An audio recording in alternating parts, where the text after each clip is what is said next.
For my speech, I'm going to be talking about wrestling, which is one of the oldest forms of combat. It's been talked about in books as old as the Iliad. Uh, it's been around since the 13th or 12th century BC.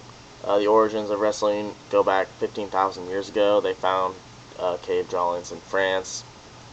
Babylonian and Egyptian reliefs show wrestlers using most of the holds known today.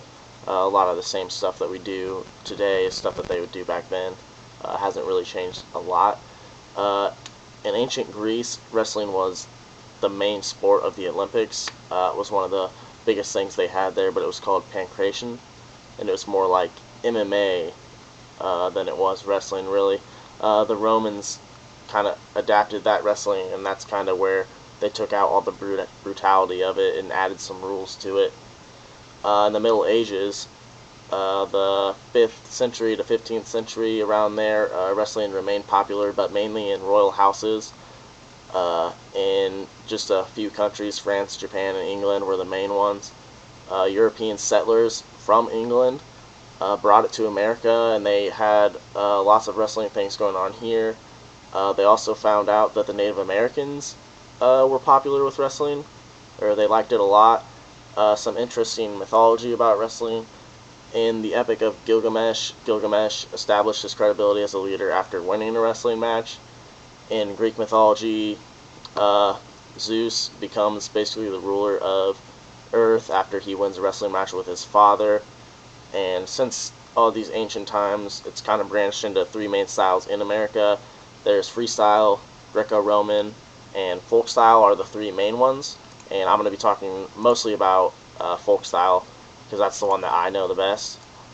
For folk style, it's basically about um, change of position is how you would win. You score points by gaining an advantage in position. So there's three positions. There's top, there's bottom, and there's neutral. And of these three positions, you start neutral.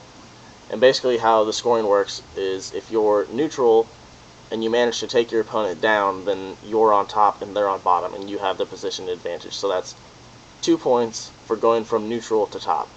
If you can get from bottom to neutral, then you'd get 1 point because you're going from a disadvantage to no advantage to anybody.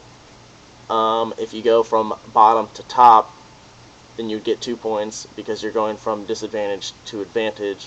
And if you can manage to put your opponent on his back from top or from neutral, if you can take him straight from neutral to his back, it depends on the time, but you can get 2 to 4 points depending on the count. From 2 to 5 seconds, it depends on the time, how many points you score. From the neutral position, there's tons of techniques. You can do single legs, which would be like a sweep to the side, and you pick up the single leg and you kick it out. Double legs, which is just kind of a straightforward charge. Tackle, I don't really know how to describe these without showing them to you guys. A high crotch is similar to a single leg, but the head would be on the inside, and you would lift and drop. A throw would be kind of a double under like this, under overhook, and just kind of using their weight to throw them, or they're like if they're pushing against you, you can kind of give a little bit of resistance to make them think that you're resisting, and then back off and use their weight against them. From the top position, there's techniques like leg riding, which a lot of people can't really do. It's something with the taller and lankier kids that they do. Cradles is more for like smaller, bulkier kids. Tilts, there's other stuff. There's stuff that's kind of really painful and looks bad from top.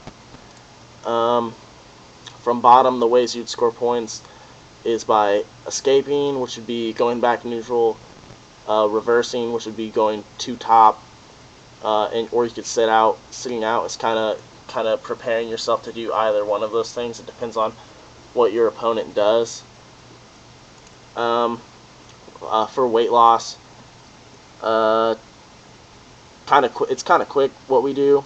We do kind of a combination of both. So right now, I'm kind of in the stage of like dieting. I've been dieting for a couple weeks now, trying to lose weight. I'm trying to go from 50 or 150 pounds to 133 pounds.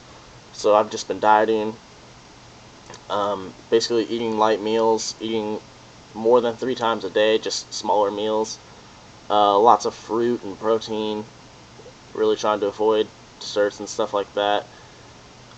When it comes down to it, though, I'd like to be around, like walking around at 39, and when I need to weigh 33, I'll just throw on sweats and go run until I'm super dehydrated, and then hopefully by that time I can weigh under 133.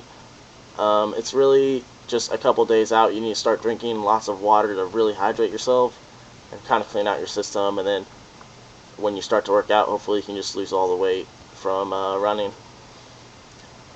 That's pretty much it about wrestling.